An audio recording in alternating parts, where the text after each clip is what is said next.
इस वीडियो में बात करने वाले हैं हम एशियन पेंट्स के Q3 के रिजल्ट्स के बारे में। क्या रिजल्ट्स ख़राब हैं, अच्छे हैं या फिर ठीक ठाक हमें देखने के लिए मिलते हैं। आने वाले फ्यूचर में हम क्या एक्सपेक्टेशन कर सकते हैं इस कंपनी से। आपके हर एक पॉसिबली जो भी डाउट हो सकता है आपका, मैं इस वीडियो में कवर करने की कोशिश करूंगा। तो इस वीडियो को आप पूरा देखिएगा। और अगर आपको पता होगा, एशियन पेंट्स को मैं 2-3 दिन से कवर करता हुआ आ रहा हूँ। तो आज जैसे रिजल्ट्स आए उसी हिसाब से स्टॉक हमें एक्ट करता हुआ देखने के लिए मिला, जैसे मैंने आपको वीडियोस में बताया था। चाहे तो आप दोबारा से रीचेक करके हमारी चैनल लिस्ट में वो वीडियोस देख सकते हैं। एशियन पेंट्स के Q3 रिजल्ट्स में हमें नेट प्रॉफिट डाउन देखने के लिए मिलता है वाई ऑन वाई बेसिस पर। जैसा कि मैंने आपको बताया था, क्रूड ऑयल के प्राइसेस बढ़ने के कारण, रॉ कॉस्ट इन्फ्लेशन के कारण हमें मार्जिन कंपनी के कम जाते हुए देखने के लिए मिले थे। बट कंपनी ने प्राइस हाइक भी कर दिया था, जिस वजह से मार्जिन कंपनी के ठीक होते हुए हमें देखने के लिए मिलने चाहिए थे।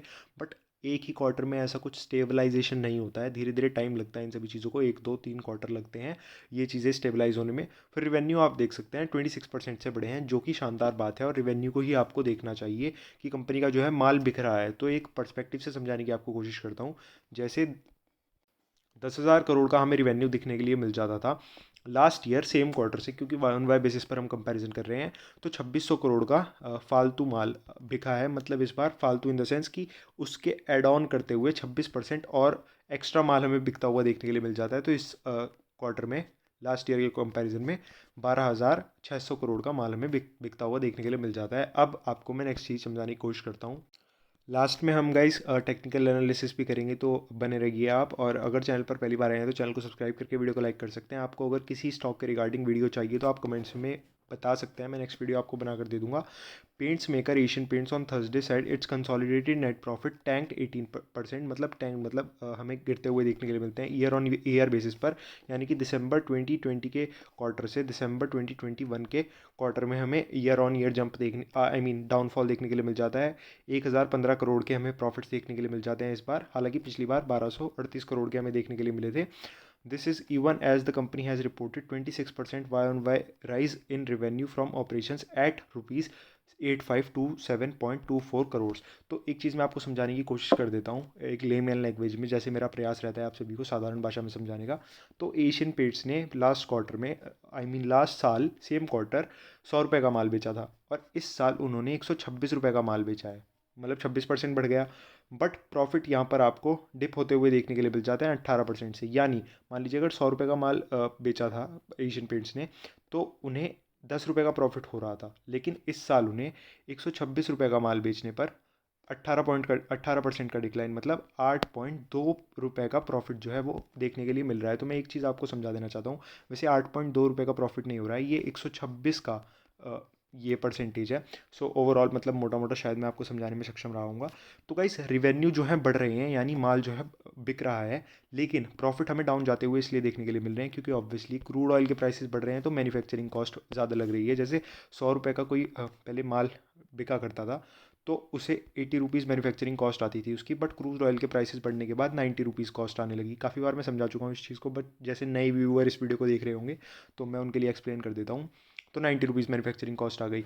तो इसीलिए एशियन पेंट्स ने जो है अपने अपने प्राइसेस भी बढ़ा दिए और कंज्यूमर की तरफ इन्फ्लेशन पुश कर दिया कि अब हर चीज़ में महंगाई बढ़ रही है, तो हम भी अपने प्रोडक्ट के दाम बढ़ा देते हैं। तो सपोज कर लीजिए 120 रुपये इन्होंने कर दिया, तो जो प्रॉफिट पहले मार्जिन 20 रुपये का पड़ता था, अब कंपनी को 30 रुपये का पड़ने लगा। और ये एक फ़ायदा ही होता है इन्फ्लेशन से, मैं बताऊंगा कैसे बाद में।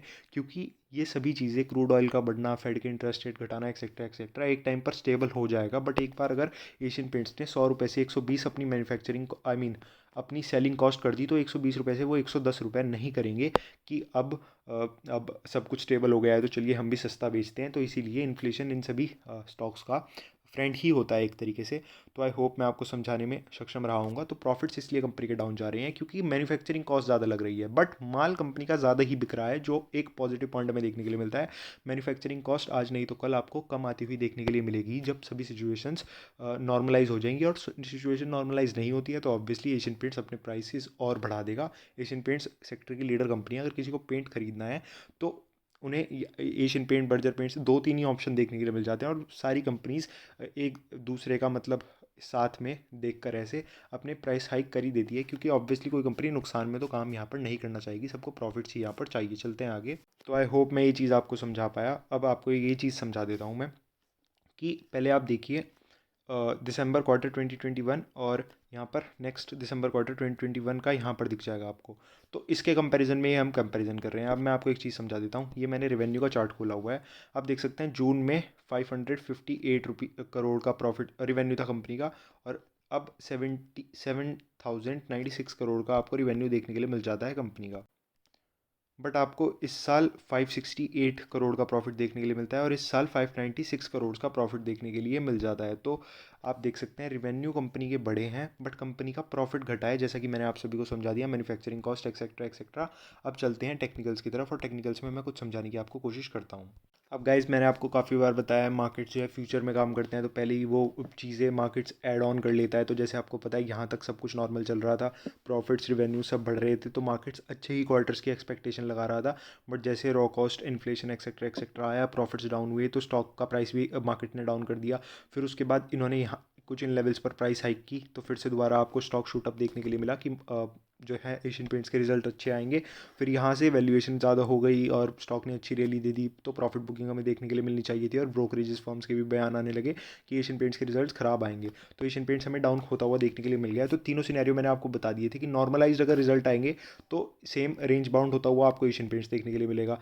अगर उम्मीद से अच्छे रिजल्ट्स आ जाएंगे तो भागता हुआ देखने के लिए मिलेगा, और बहुत ही बेकार रिजल्ट्स आए तो फिर 3,000 के लेवल तक आपको स्टॉक जाता हुआ देखने के लिए मिलेगा।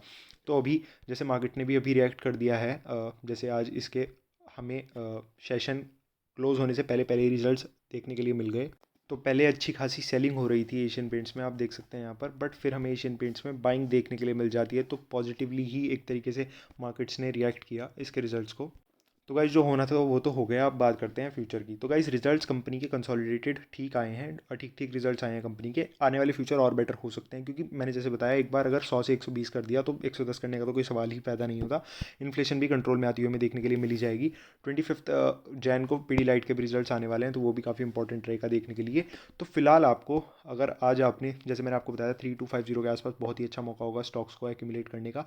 तो अगर आपने वहाँ से एक्यूमुलेट करना स्टार्ट कर दिया है तो बहुत ही ठीक किया आपने। स्टॉक का हमें पहला सपोर्ट यहाँ पर बनता हुआ देखने के लिए मिल जाता है। अगर अब इसमें एशियन पेंट का कोई हाथ नहीं होगा, मार्केट में अगर गिरावट देखने के लिए मिलती है बहुत ही ज़्यादा, जैसे कि अभी हमें सिनेरियो बनता हुआ देखने के लिए मिल रहा है, तो फिर एशियन पेंट्स आपको 3,000 के लेवल टेस्ट करता हुआ देखने के लिए मिलेगा। अदरवाइज़ नहीं, अदरवाइज स्टॉक अपना पॉजिटिव मोमेंटम फॉलो करते हुए फ्यूचर की एक्सपेक्टेशन लगाते हुए मार्केट्स फिर से हमें प्रीमियम वैल्यूएशन पर एशियन पेंट जाता हुआ देखने के लिए मिल जाएगा, क्योंकि रिजल्ट्स अब ठीक ठीक आए हैं कंपनी के। तो कंपनी को 3250 का लेवल जो है सस्टेन करना चाहिए, और आपको भी थोड़ी थोड़ी क्वांटिटीज़ यहाँ से एक्यूमुलेट करनी चाहिए। बात करें फ्यूचर एस्पेक्ट की, तो मैंने आपको समझा दिया। प्रॉफिट रिवेन्यूज़ बढ़ने चाहिए कंपनी के, प्रॉफिट्स कंपनी अपने आप अपने बढ़ा लेगी मैन्युफैक्चरिंग कॉस्ट कम करके। लॉन्ग टर्म के हिसाब से कंपनी में बहुत ही बुलिश देखने के लिए मिल जाती है, जैसे कि आप लॉन्ग टर्म का इसका चार्ट देखेंगे, देख सकते हैं आप। और बस अगर आप निचले लेवल से होल्ड करते आ रहे हैं तो लॉन्ग टर्म के लिए आप होल्ड कर सकते हैं, ऐसी कोई परेशानी देखने के लिए नहीं मिलती। फिर भी अगर अभी भी आपका कोई क्वेरी रह गई है स्टॉक के रिगार्डिंग, आप मेरे से कमेंट्स बॉक्स में पूछ सकते हैं, आप हमें मेल भी कर सकते हैं। अगर आपको आपका पोर्टफोलियो रिव्यू कराना है तो डिस्क्रिप्शन बॉक्स में दिए गए जीमेल पर आप हमें मेल कर सकते हैं। थैंक यू गाइस, मिलते हैं नेक्स्ट वीडियो में।